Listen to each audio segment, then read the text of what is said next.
E aí, vamos estudar a lição? Segunda-feira, dia 19, estamos falando aí sobre o santuário, estamos falando sobre o serviço do templo, sobre o Monte Sião.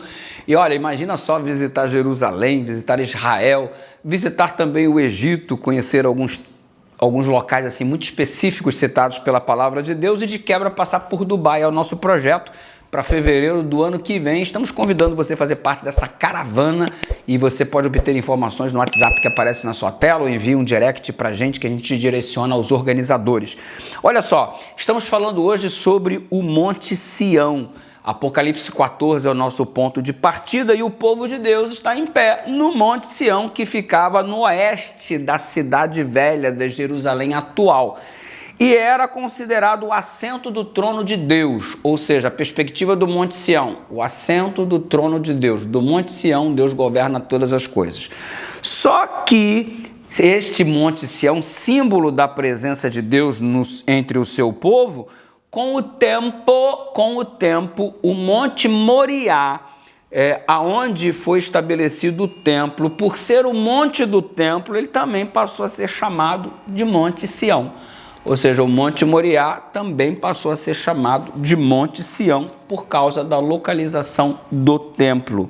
A importante descrição do remanescente nos últimos dias de Apocalipse 14 é apresentada usando a linguagem do santuário. Aliás, a linguagem do santuário é o que permeia todo o conteúdo do Apocalipse. O Apocalipse é construído em cima da estrutura do santuário. E aí você percebe que tudo gira em torno do santuário e o santuário está no Monte Sião, porque o Monte Moriá começou a ser chamado de Monte Sião.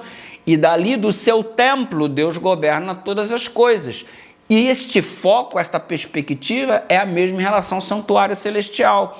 Ou seja, desde a Sião celestial, onde está o templo de Deus, onde está o santuário de Deus, Deus governa todas as coisas. E por que estaremos em pé diante do Monte Sião? Graças ao Cordeiro. Graças ao Cordeiro, o povo de Deus estará no seu santo monte, no Monte Sião, no reino celestial, onde está o santuário de Deus. Agora, olha, tendo isso como perspectiva, o Davi fez uma pergunta. Quem é que vai morar contigo no teu santo monte? Você observa isso em Salmo 15, Salmo 24. Quem vai morar contigo no teu santo monte, Senhor? Aí você vê que a resposta é os íntegros, aqueles que falam a verdade, aqueles que temem ao Senhor. Exatamente as características dos 144 mil, o número que figura aí os salvos que estarão no céu. E aí você percebe o seguinte, vai dar para mim não. É uma tarefa muito difícil para nós que somos pecadores. Afinal de contas, é a própria Bíblia que afirma no Salmo 15, verso 2, quem pode dizer honestamente que sempre vive com integridade? Ou quem pode sempre de coração falar a verdade? Salmos 15, verso 2. Quem é esse cara super íntegro aí, maravilhoso? Quem pode dizer que não será jamais abalado? Salmo 15, verso 5. Se dissermos que não temos pecado nenhum, a verdade não está em nós. 1 João, capítulo 1, verso 8. Se vai estar em pé no Monte Sião somente o pessoal que está com essas características, a casa caiu para gente. Porque nós não somos essa integridade toda, esta coisa que deveríamos ser de fato, ser de fato. Não somos. E aí o que acontece? Qual é a percepção, então, dado a este fato de que somos pecadores? A única conclusão possível é que o Cordeiro nos capacita a ficarmos em pé no Monte Sião. O Cordeiro não é mencionado nestes salmos de Davi.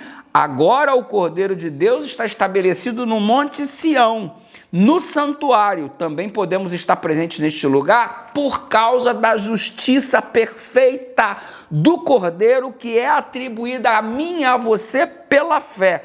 Ou seja, de acordo com Hebreus 10, 19 e 20, eu e você temos a chance de termos a santa ousadia de entrar neste santuário pelo sangue de Jesus, pelo novo e vivo caminho que ele abriu por meio do véu, isto é, pela sua carne, diz aí o autor de Hebreus, capítulo 10, verso 19 e 20. O sangue de Cristo, que sem o sangue de Jesus, que esperança nós teríamos de adentrar a este santuário, a estarmos no Monte Sião? Estaremos no Monte Sião, única e exclusivamente pelos méritos do Cordeiro. Você tem tentado viver uma vida íntegra? Eu também tenho. Você tem tentado sempre falar a verdade? Eu também tenho. Mas não deixamos de ser pecadores. E aí, como é que estaremos no céu se esses atributos perfeitos são indispensáveis? A perfeição de Cristo é atribuída a nós, sua justiça é comunicada a nós. Sem o sacrifício do Cordeiro não estaríamos no Monte Sião, ainda mais em pé. E pela graça de Deus estaremos sobre o Monte Sião. Amém pelo Cordeiro, amém por essa esperança viva. Ore conosco, Pai querido. Muito obrigado pela graça, sois salvos mediante a fé.